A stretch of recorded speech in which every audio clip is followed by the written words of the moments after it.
Olá, meus amores! Hoje nós vamos falar um pouquinho sobre parentesco e propriedade, que são modos de organização social que todas as sociedades possuem, mas tem lá suas diferenças. Então nós vamos ver como isso funciona dentro da sociologia.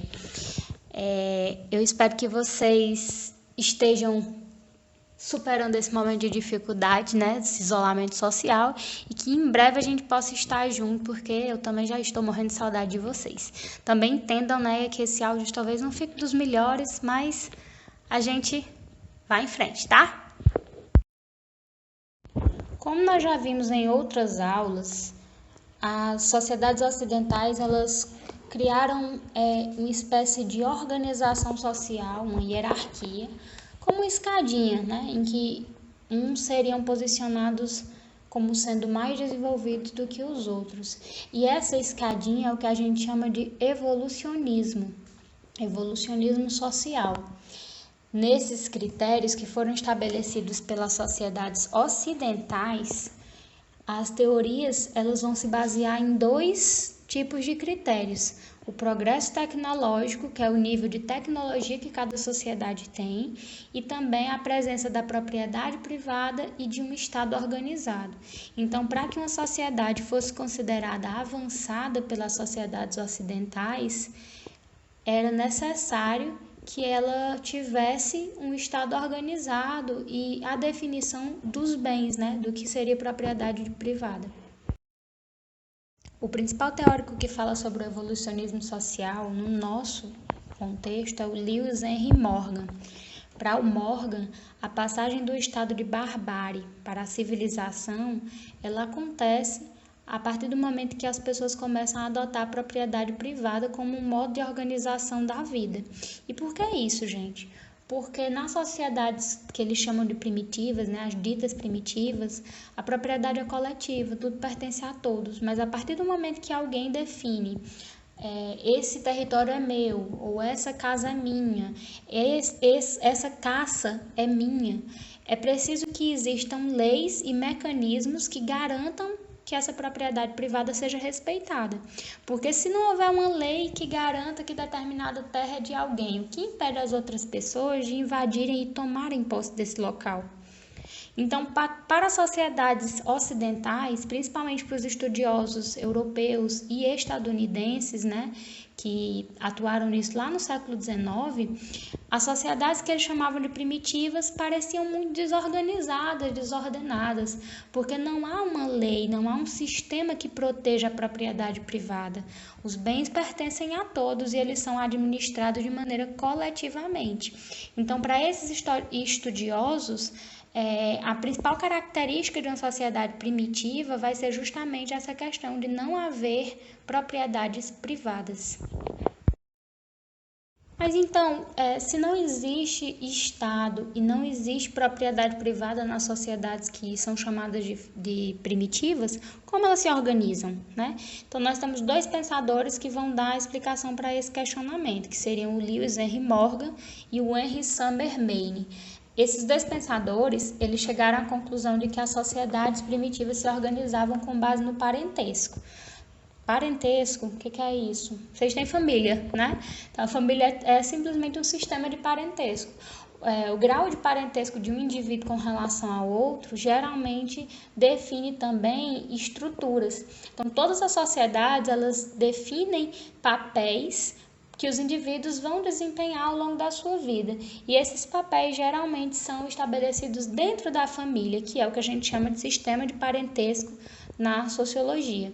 Então, pensemos, uma mãe dentro da sociedade tem alguns papéis que se espera que uma mãe cumpra, que a mãe seja cuidadora, que ela seja atenciosa, ou algumas atividades específicas na nossa sociedade, por exemplo, elas são geralmente destinadas à mulher, à mãe principalmente. E isso também vale para as outras pessoas. Por exemplo, espera-se que os filhos tenham uma atitude de respeito para com os pais.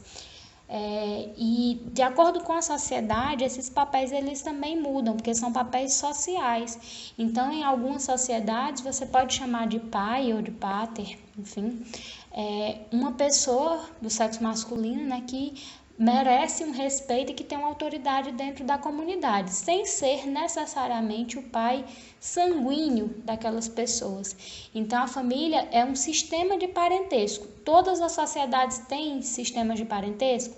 Sim, todas sem exceção. Agora, nem todas se organizam de acordo com as regras que são estipuladas pelos sistemas de parentesco. Nas sociedades que possuem um Estado bem organizado, a maioria das questões elas são resolvidas por um sistema jurídico. Então, existe um sistema de leis, né? Existe uma justiça bem organizada. O Estado vai determinar as leis, vai as executar e também julgar aquelas pessoas que tentam burlar essas leis, que não vão querer cumprir, né? Que vão sair ali do padrão das normas que o Estado definiu. E tudo isso é muito bem organizado no sentido de que essas leis, em geral, precisam ter algum tipo de registros, faz parte do que se entende por civilização no século XIX, né? O registro escrito e unificado das leis. Agora, nas sociedades onde não existe Estado, não há a presença dessa autoridade, dessa figura política, né? Dessa figura de organização, da administração da vida de uma população, esse conjunto de regras ele vai ser definido pela própria sociedade. Por exemplo, em uma sociedade tribal, você obedece àquelas pessoas que são os mais velhos, como na época das sociedades germânicas, né? As tribos germânicas, eles obedeciam aos anciãos, né? E esses anciãos, eles definiam em assembleias o julgamento dos crimes e da vida pública de maneira geral. Então, a forma como se organiza uma sociedade, ela é variável. E para alguns autores, a gente pode citar principalmente o Lewis Henry Morgan e o James Frazer, a presença do Estado é o que vai definir a transição de uma sociedade para a civilização. Então, a sociedade passa a ser considerada civilizada, ela sai do estado de barbárie para o de civilização, a partir do momento que ela passa a ter um Estado organizado. E esse momento ele geralmente é marcado pela invenção da propriedade privada, porque propriedade privada e Estado vão estar sempre muito ligadas, intimamente ligadas, porque é justamente o sistema jurídico, as leis, as normas definidas pelo Estado que vão garantir a existência da propriedade privada. Por fim, é importante que a gente saiba que todas essas teorias antropológicas elas vão marcar o que seria evolução e progresso, né? Qual a sociedade que vai ser considerada melhor e aquela que vai ser considerada mais atrasada, piorzinha, né? E essas teorias, elas partem sempre da opinião da sociedade ocidental, do europeu, do estadunidense, e todas essas ideias como dão privilégio à propriedade privada, à presença do Estado, a uma ideia de progresso, né, de evoluir, elas vão acabar legitimando, ou seja, meio que dando razão, tornando legal o papel de civilizador do europeu. Considerando que seria realmente bom que o europeu colonizasse aquelas sociedades que foram colonizadas nos séculos XVI em diante, também no período do neocolonialismo, lá no século XIX, início do século XX, e que essa colonização seria boa por quê? Ou para que as pessoas das sociedades atrasadas tivessem uma evolução e se tornassem civilizadas, ou então para evitar que essas sociedades se degenerassem e se tornassem piores ainda do que já eram. Ou seja, se a gente parar para pensar e analisar direitinho, dá para perceber que essas teorias evolutivas, em grande parte também, contribuíram para pensamentos etnocêntricos e até muitas vezes raciais. Em alguns casos, dizia-se inclusive que determinadas sociedades não poderiam evoluir e chegar ao ponto da civilização europeia porque suas raças eram inferiores. Isso foi muito frequentemente relacionado às sociedades africanas. Então, percebe-se que o evolucionismo, nesse sentido, ele tem essa característica, né, de um teor um tanto quanto racista.